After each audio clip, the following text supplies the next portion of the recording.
Hi, this is Soumya. Welcome to my channel. మనం తిరుమల వెళ్తే వెంకటేశ్వర స్వామిని దర్శించుకుంటాం. ఆ చుట్టుప్రక్కల ఉన్న అలివేలు మంగాపురం, పాపనాశనం, శిలాతోరణం, శ్రీవారి పాదాలు, మిగిలినవి అన్నీ దర్శించుకుంటాం. మనలో చాలా మందికి తెలియనిది ఏంటంటే తిరుమలను పాలిస్తున్న క్షేత్రపాలకుడు ఎవరు అని.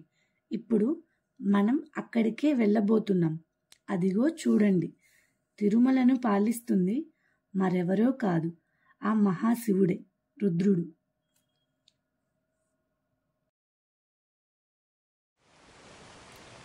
అందులోనే పాండవ తీర్థం ఉంది.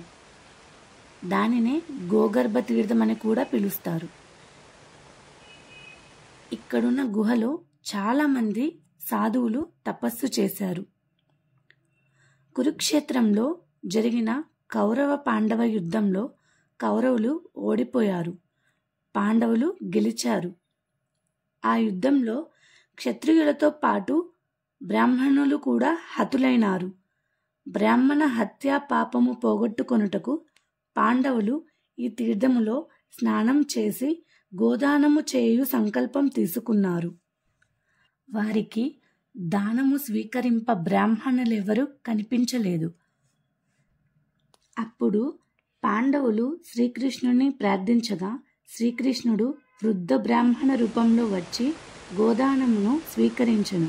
కనుక ఈ ప్రదేశమున ధ్యానము చేయుట వలన సంకల్పములు సిద్ధించును. ఈ ప్లేస్ తిరుమలకి 2 కిలోమీటర్స్ దూరంలో ఉంది. నెక్స్ట్ టైం మీరు ఎవరైనా తిరుమలకి వస్తే ఈ ప్లేస్ ఖచ్చితంగా విజిట్ చేయండి.